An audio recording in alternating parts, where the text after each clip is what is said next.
राष्ट्र संत आचार्य भगवान श्री राष्ट्र गौरव श्री सागर जी गुरुदेव की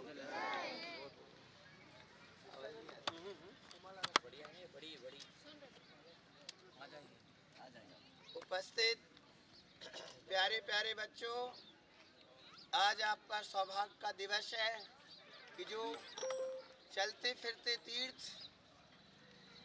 तो हमने बहुत देखे हैं, पर जो खुद ही चलते फिरते तीर्थ हैं, ऐसे आचार्य भगवान। आप कहो ये तीर्थ किस मायने में है? आप कहो तीर्थ किस मायने में है? तीर्थ वो होते हैं जहाँ जाते ही हमारा जीवन पवित्र और पावन हो जाता है, परिणामों में पवित्रता आ जाती है। तो दिगंबर मुनिराज एक अपने आप में तीर्थ रूप हुआ करते हैं। जहां जहां वो पग रख देते हैं वो स्थान भी तीर्थ हो जाता है। इनका जीवन चरित्र, शील, संयम, अहिंसा, सत्य, अचौर्य, ब्रह्मचर्य, अपरिग्रह, इन सिद्धांतों को वो जीते हैं। हम सिर्फ अहिंसा की चर्चा करते रहते हैं, पर अहिंसा को जीते हैं। आप देख रहे होंगे आचार्य भगवान के हाथ में एक पीछिका होती है। क्या है? पीछिका। इस पीछी से छोटे छोटे जो जीव होते हैं, जैसे कहीं बैठना होता है तो पहले वहां अवलोकन करते, फिर मार्जन करते उसको, उस जीव को धीरे से हटा देते बाजू में, फिर वहां बैठते हैं। ये क्यों? क्योंकि हमारे बैठने से किसी भी छोटे छोटे जीवों को तकलीफ ना आए। यानी ये अहिंसा की वृद्धि के लिए ये पीछिका हुआ करती है। यानी इनका जीवन पवित्र अहिंसामय जीवन होता है और इनके विचार बहुत पवित्र होते हैं। हमारे विचार होते हैं हमारा परिवार रहे, अच्छा रहे, मेरे माता पिता सुखी रहे। कभी कभी जाते ना आप लोग भगवान के पास तो आशीर्वाद मांगने दे गुरुजी से, गुरुजी आशीर्वाद दो, मैं अच्छी पढ़ाई में अच्छा बन जाऊं, मेरा परिवार अच्छा खुशहाल रहे, मेरे घर में कोई बीमार ना हो, इतना ही सिर्फ मांगते हैं। थोड़ी कुछ और उदार हृदय वाले होते हैं तो कई लोग होते हैं मेरे मोहल्ले में रहने वाले लोग अच्छे रहें, सुखी रहें। कोई लोग और विशाल हृदय वाले होते हैं तो कहते हैं मेरा गांव अच्छा रहे। पर बहुत विराट हृदय वाले होते हैं कि हे भगवान, दुनिया के कोई भी जीव दुखी ना हो, ऐसी विचारधारा वाले पुरुष होते हैं। वो बात एक साधु होते हैं, दिगंबर साधु, जो प्राणी मात्र के कल्याण की भावना करते हैं। तो अहिंसामय परिणाम, इसलिए ये भाव तीर्थ कहलाते हैं। क्या कहलाते हैं? तीर्थ कहलाते हैं। आज बच्चों, आप सबका सौभाग्य है, हर व्यक्ति की किस्मत में ऐसे पवित्र पुरुषों का दर्शन नहीं मिला हुआ करता है, उनके भाग में नहीं हुआ करता है। कौन सा पुण्य आपके सदियों का है? आचार्य भगवान इस मार्ग से गुजर रहे, हो सकता है संडे के दिन यहाँ से गुजरते तो आपकी छुट्टी होती तो दर्शन नहीं हो पाता। हो सकता है आप में से कोई स्कूल चालू भी रहता, बहुत व्यस्त रहते, एग्जाम रहते, उस समय निकलते तो फिर भी आपको उद्बोधन नहीं मिल सकता। पर आपका सौभाग्य है कि आज हमारे बीच में भगवान महावीर को तो आप सुना होगा, आपके सिलेबस में भी रहते हैं। महावीर स्वामी का एक चैप्टर अध्ययन में भी आता है। महावीर स्वामी का कितना पवित्र और विशुद्ध जीवन, उन्हीं के पथ चिन्हों पर चलने वाले आचार्य भगवान सुनील सागर जी गुरुदेव। बच्चों मैं आपसे थोड़ी सी बात करना चाहता हूं। एक व्यक्ति के नाम से देश यानी गांव जाना जाता है। एक वो व्यक्ति है जिसके नाम से गांव की पहचान होती है, और एक वो है कि गांव के नाम से व्यक्ति की पहचान होती है। आप दोनों में क्या बनना चाहते हो? आपके नाम से आपके गांव की पहचान बने, ऐसा बनना चाहते हो कि गांव के नाम से आपकी पहचान बने? बोलो, क्या करना चाहते हो आप लोग? कर्तव्य है हमारा माता पिता के प्रति। जिन माता पिता ने हमें बचपन से लेके बड़ा किया है, स्कूल भेजा है, बड़ी मेहनत की है, पैसा लगाया है, पुरुषार्थ किया है, खेले कूदे उनमें सहयोग दिया है, आप बचपन से छोटे बड़ा किया है, उन माता पिता के प्रति भी आपका कर्तव्य होता है। दूसरा कर्तव्य, बड़े हुए हो उस समाज के प्रति आपका दूसरा कर्तव्य होता है। और तीसरा कर्तव्य आपका जीवन हुआ है, भले से बड़े। तीन कर्तव्यों का ध्यान रखें बच्चों। अपने जीवन में उन्नति के शिखर पर बढ़ना है तो एक बात ध्यान रखनी होगी। सबसे पहले ऊंची सोच। बोलिए सभी लोग, ऊंची। एक बार और बोलिए, ऊंची। यानी हमें ऊंची सोच रखना होगी।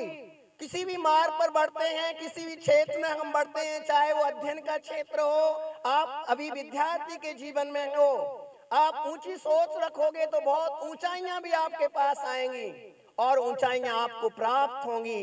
एक व्यक्ति वो है जो कहता है बस मेरा पेट भर जाए, दुनिया के बारे में कोई सोचता नहीं है। पर एक व्यक्ति वो है सबके कल्याण की कामना रखता है, ऊंचा सोचता है, सब जीव सुखी रहे।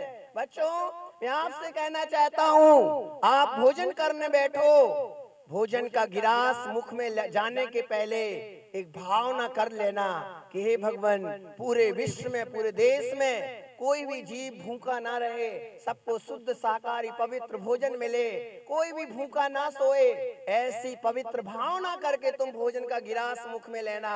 वो भाव तुम्हारी ऊंची सोच, वही भाव तुम्हारे लिए भगवान बना देंगे, एक महापुरुष के रूप में पैदा कर देंगे। वो पवित्र भाव, ऊंची सोच रखो, बर हमें ऊंचा सोचो। आप देख रहे हैं आचार्य भगवान, आप ये कल्पना भी नहीं कर पाता है जीव, जो इतनी ऊंचाई पर हम कैसे सोच ही नहीं पाते हैं। कई बार एक शिष्यों के मध्य में आचार्य भगवान इतने बड़े पद पर कैसे विराजे हैं। यानी साधुओं में भी उच्च पद होते हैं और बड़े, यानी जिनमें विशेष साधना होती है, तो वो कैसे पहुंचे। यानी उन साधुओं से भी और ऊंची सोच होती है, एक विराट व्यक्तित्व के धनी होते हैं। उसका प्रभाव है कि उनको एक लीडर करने का अवसर मिलता है। बच्चों, हमें भी एक महापुरुष बनना है तो हमें क्या रखना है, ऊंची। क्या रखेंगे, बोलो एक साथ, ऊंची सोच बराबर ऊंची रखिए।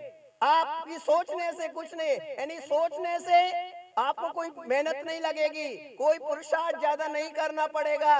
सोचो, अच्छा सोचो कि सबका मंगल हो, किसी भी विद्यार्थी को तकलीफ ना हो, किसी भी समाज में किसी को पीड़ा ना हो, सबके प्रति अच्छा सोचो। हम दूसरे के प्रति कर पाए या ना कर पाए, पर सोच हमें अच्छी रखना चाहिए। पंक्ति दी है, फैले प्रेम परस्पर जग में, रोग दूर है, फैले प्रेम परस्पर जग में, सभी जीवों में सुख हो, समृद्धि हो। हम पूरे जीवों के पास नहीं पहुंच पाएंगे, पर सभी जीवों के प्रति अच्छे भाव रखने से आपका जीवन का स्तर बहुत ऊंचा उठता जाएगा, बहुत महान बनते जाएंगे। तो आज से नियम कर लो कि हम ऊंची सोच रखेंगे। क्या करेंगे, ऊंची।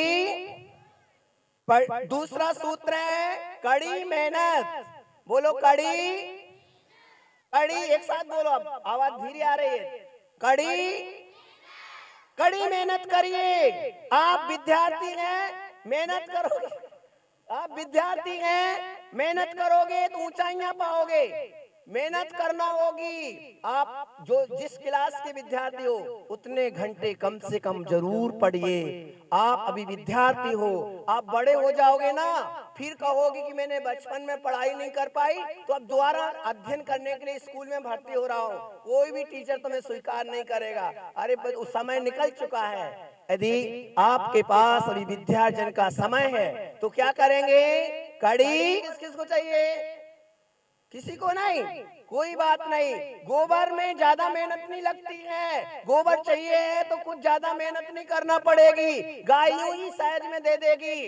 पर आपको दूध चाहिए है तो गाय के थनों को निचोड़ना पड़ेगा, गाय की सेवा करनी होगी, उसकी देखरेख करनी होगी, तब कहीं जाके आपको दूध मलाई बढ़िया बढ़िया पकवान खाने मिलेंगे।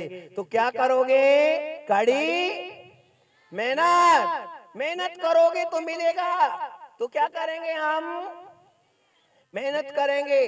बच्चों, एक बच्चा था, पढ़ता नहीं था, अध्ययन करने में बिल्कुल आलसी, जीरो पर चलता था। अब उसने एग्जाम का समय आया, पुस्तिका में लिखना था, उत्तर पुस्तिका में प्रश्न आया, उसने देख पढ़ लिए, पर याद तो कुछ था ही नहीं। तो उसने मालूम, वो बोले चालू चालू था, तो उसने लिख दिया, गाय हमारी माता है, हमको कुछ नहीं। क्या बात है, आपको पता है सब, है ना। उसने लिख दिया, गाय हमारी माता है, हमको कुछ नहीं टीचर ने कॉपी को जांचा और देखा कि वाह बेटा ने क्या अच्छा लिखा है, बहुत सुंदर लिखा है। तो टीचर ने मालूम उत्तर जांचने वाले ने लिख दिया, बैल हमारा बाप है, नंबर देना पाप है। बच्चों जैसा तुम करोगे वैसा ही तो क्या करेंगे, मेहनत कड़ी करेंगे। कड़ी बोलो, कड़ी मेहनत, कड़ी मेहनत करिए। कई बच्चे होते हैं नियम लेते हैं, अब की बार में फेल हो गया था या कम नंबर आए थे, अब की बार में अच्छे से मेहनत करूंगा, 2 घंटे पढ़ता था 4 घंटे पढ़ूंगा, 6 घंटे पढ़ाई करूंगा, होमवर्क बराबर करूंगा, खेलने कूदने भी जाऊंगा, पर एक समय पर मर्यादा। अब मैं किसी को गाली नहीं दूंगा, किसी का बुरा नहीं सोचूंगा, सबके प्रति अच्छे कल्याण की भावना रखूंगा, गुरुजनों का आदर करूंगा, जिससे मैंने फालतू में क्रोध कर दिया था क्रोध नहीं करूंगा। एक बहुत सारी लिस्ट बना करके रख लेता है और नियम करता है कि मैं 1 जनवरी से इसको फॉलो करूंगा, यानी 1 जनवरी से इस नियमों का पालन करूंगा।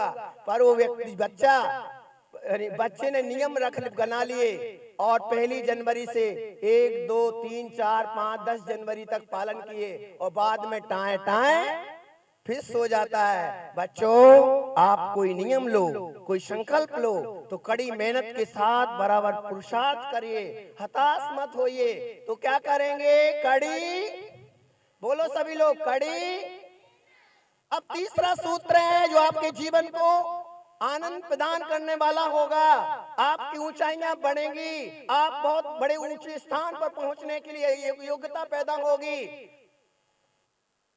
पक्का इरादा, तीसरा सूत्र है पक्का।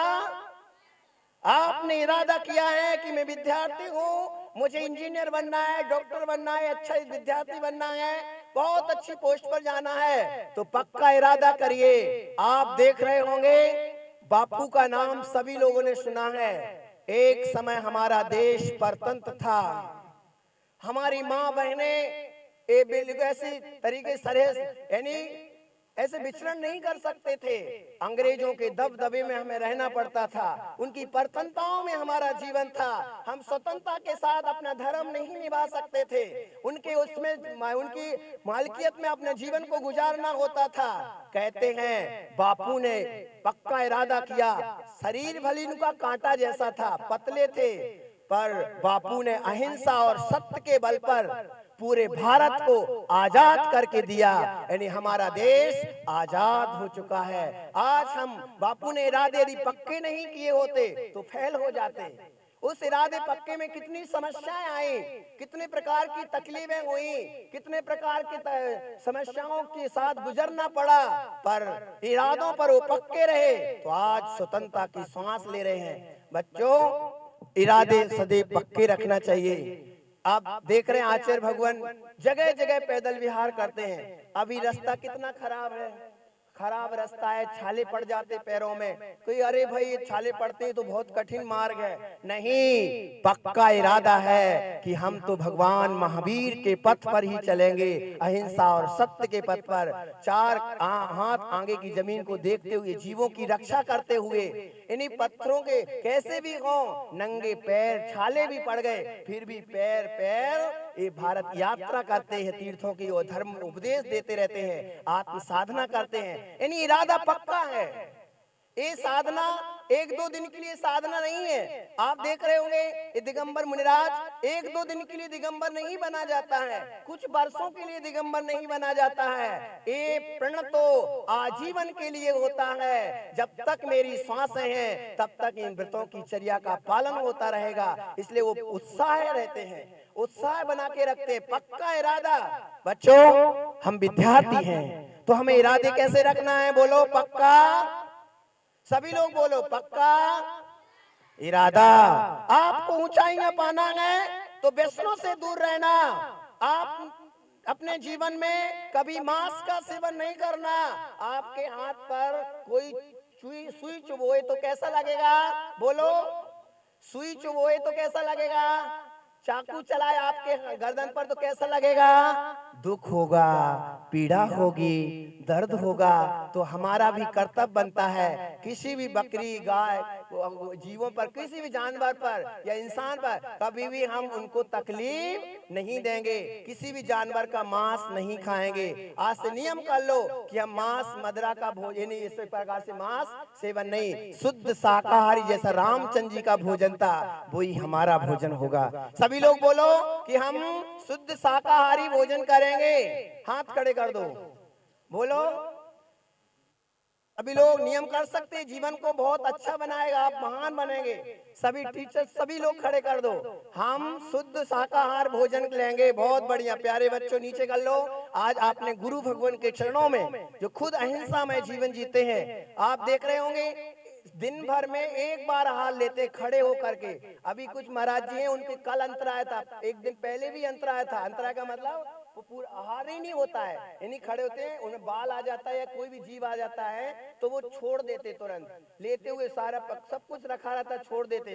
तो फिर भी बिहार करके 2-2 दिन तक का उपवास, 3-3 दिन के उपवास जैसे बिहार अंतराय पालन करते हुए आप तक पहुंचे हैं। यानी ये अपनी साधना के लिए, भगवान को पाने के लिए आहार इनको भी त्याग कर देते हैं। तो हम अपने जीवन को अच्छा बनाने के लिए सिर्फ इतना ही तो करना है, शुद्ध। और केस लॉन्च आप देख रहे हैं, बाल नाई से नहीं कटवाते हैं, नाई से कटवाने के भले बड़े बड़े घराने के होते हैं, अरबपति खरबपति बड़े बड़े परिवार के होते हैं। आप कहो सेठ लोग इतने आगे पीछे घूम रहे, कटवा देंगे 10-100 रुपए में हो जाएगा कटिंग, नहीं। ये दिगंबर मुनिराज किसी के हाथ सामने हाथ नहीं फैलाते, झोली नहीं फैलाते, और ये अयाचक वृत्ति वाले होते हैं, बैरागी होते हैं। अब 4 महीने में अपने हाथों से, 4 महीने के अंदर अंदर अपने हाथों से राख लगाते, लुंचन कर लेते हैं दाढ़ी मूछ का, और इसलिए इनकी महिमा है, निर्मलता है, ये केसलोंज तक। और दिगंबर रहते हैं, जैसे बच्चा होता है ना, बच्चे को कोई विकार नहीं होते हैं, साधु में कोई विकार नहीं। इतना अंतर है कि बच्चे के अंदर अभी विकार आए नहीं और साधु ने विकारों को जीत लिया है। बच्चों में और साधु में एक समानता होती है, निर्विकारता होती है। एक माँ जैसे अगर्भ दिगंबर होते हैं ना, गर्भ से जैसे जन्म होता है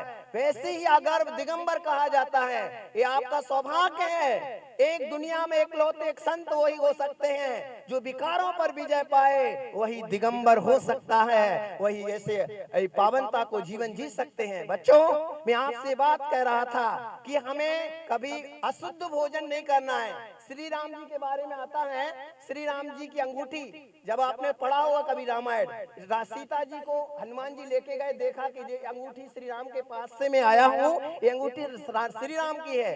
सीता ने कहा ये अंगूठी तो किसी मायावी व्यक्ति भी कोई किसी की भी हो सकती है, मायामयी व्यक्ति भी, तांत्रिक व्यक्ति भी अंगूठी बना करके ला सकते हैं, ये बताओ श्री राम का भोजन क्या है। सीता ने हनुमान जी से पूछा कि श्री राम का भोजन क्या है, तो हनुमान जी साथ में रहे थे, उन्होंने बताया शुद्ध शाकाहारी फल फूल लेते हैं और गेहूं वगैरह, ये जो शाकाहार भोजन होता है, चावल भात वगैरह, ये भोजन लेते हैं। सीता ने विश्वास कर लिया कि तुम श्री राम के पास से आए हो। बच्चों, एक पहचान है, राम की पहचान है, तो शुद्ध शाकाहार पवित्र जीवन से पहचान है। तो आज हम भी इतना कर सकते हैं। हमारे पास क्या कमी है, दालें हैं, सब्जियां हैं, अनेक प्रकार की अनाज हैं, अनेक प्रकार के फल फ्रूट हैं। जिस देश में फल फ्रूट नहीं होते हैं उन देश वालों को गंदे काम करना होते हैं, अवक्ष खाना होता है, पर हमारे देश में, हमारी भारत भूमि पर इतने प्रकार के अनाज हैं, अनेक प्रकार के ड्राई फ्रूट फल फूल आते हैं। हम शुद्ध भोजन करें। तो आज से नियम कर लो कि हम भी शाकाहार भोजन करेंगे। बोलो सभी लोग, हम सब शाकाहार ही भोजन लेंगे। बच्चों, बहुत अच्छा। आप थोड़ा और, मैं आप जीवन में शराब कभी नहीं पीना। आजकल लोग, बच्चों का एक फैशन हो गया है, बड़े हो जाते ना कॉलेज में पहुंचते, कॉलेज की तो छोड़ो, 8वीं 9वीं के बच्चे भी ड्रिंकिंग करने लगे, और ड्रिंक के आज के मोबाइल पर सब सीख जाते हैं। बच्चों, एक मीटिंग चल रही थी, मीटिंग में शराब परोसी गई, एक गिलास में रख दी गई, सामने वाले ने उसने शराब को जमीन पर डाल दिया। लोगों ने कहा इतनी कीमती शराब को तुमने जमीन पर डाल दिया। बोले भाई मैंने शराब को यदि भूमि पर नहीं मिलाता ना, जमीन पर नहीं ढोलता, तो ये शराब मुझे जमीन में मिला देती। यानी ये शराब ऐसी खराब चीज है। कहते हैं ऐसे लोग मरने वाले कम हैं, शराब के प्याले में डूब के मरने वाले लोगों की संख्या ज्यादा है। बच्चों, शराबी व्यक्ति किसने देखा? शराबी व्यक्ति को बताओ। बहुत बढ़िया। शराबी व्यक्ति का पता नीचे कर लो हाथ, सभी ने देखा है। नाली पर कभी भी शराबी व्यक्ति ज्यादा से ज्यादा मिलेगा तो नालियों के पास पड़ा मिलेगा, मालूम है?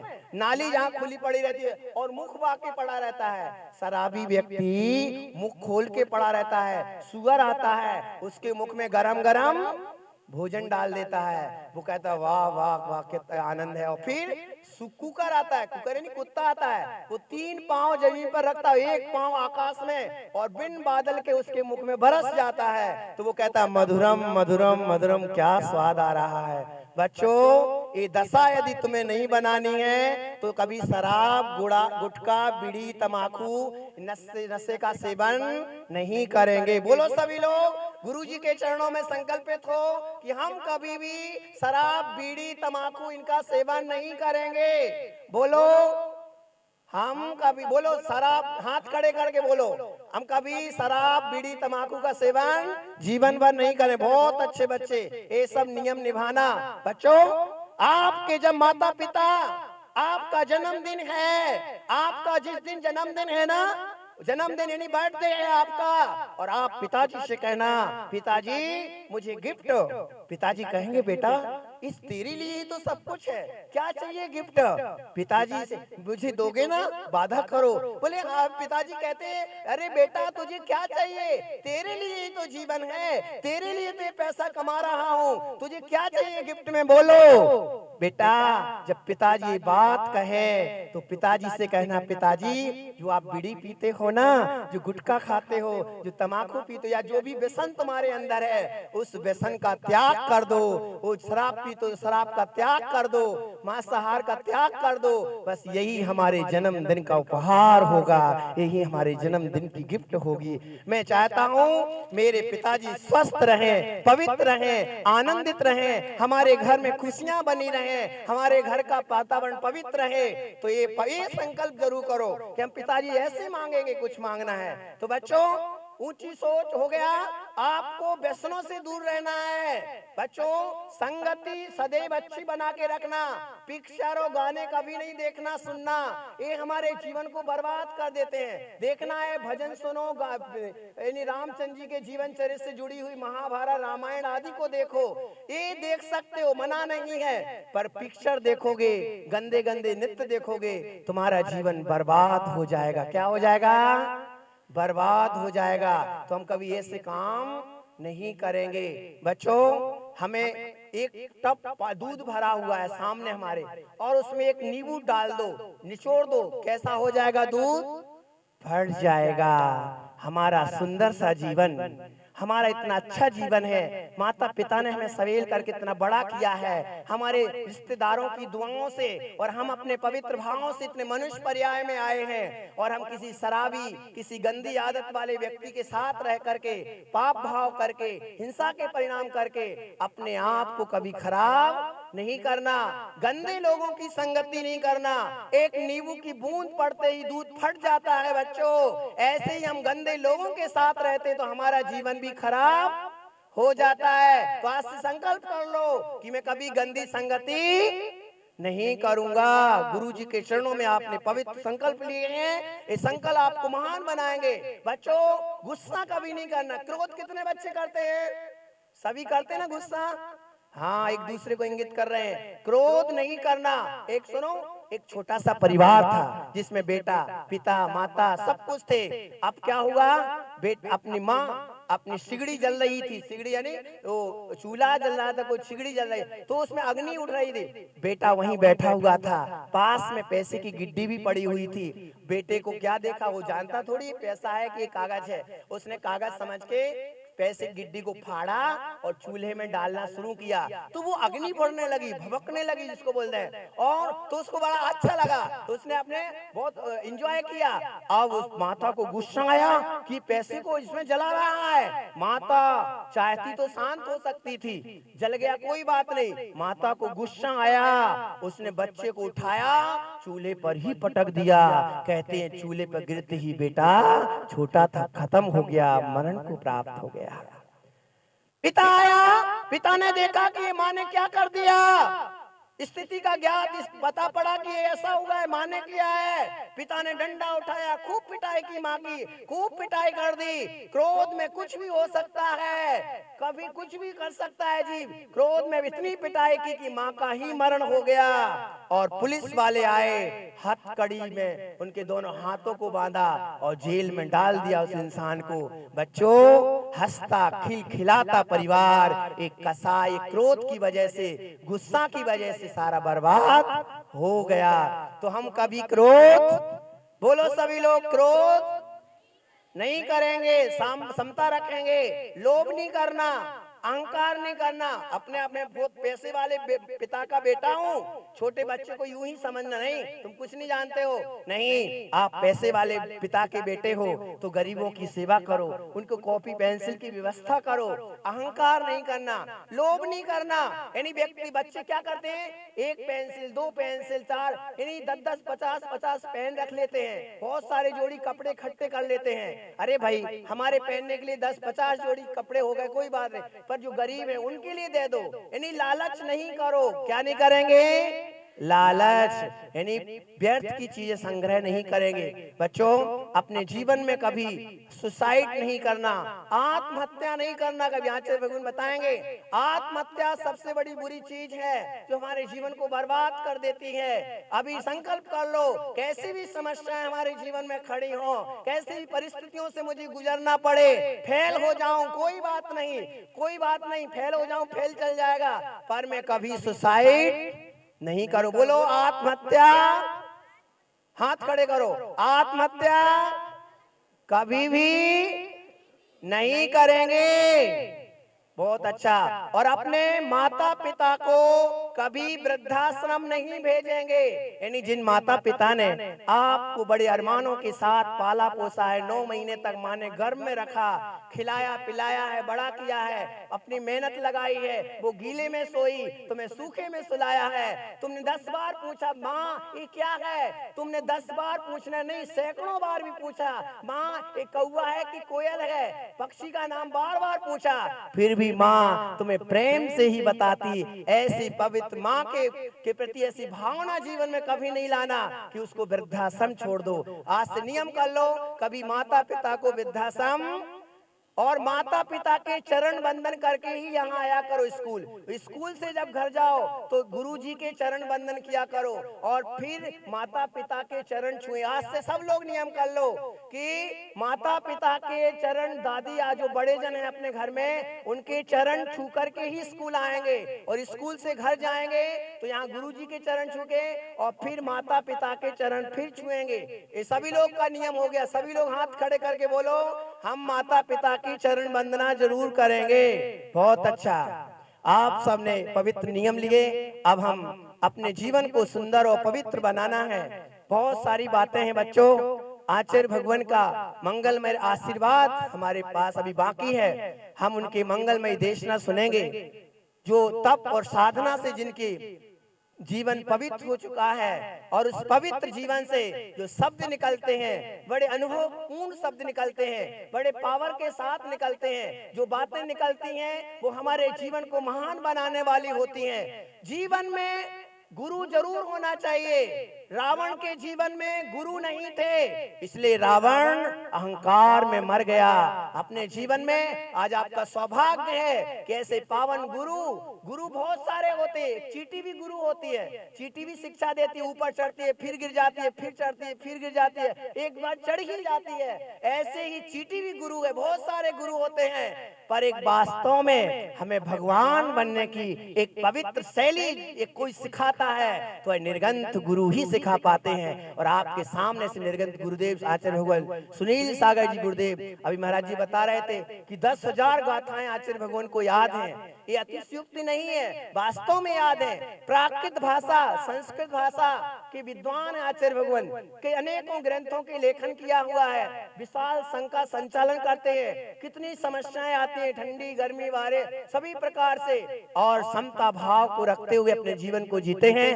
भगवान महावीर के पावन पथ पर चलते हैं। आज हमने महावीर को नहीं देखा, आज हमने श्री राम को नहीं देखा, आज हमने सीता जैसी सतियों को नहीं देखा, पर मैं विश्वास दिलाता हूँ आज महावीर स्वामी को नहीं देखा।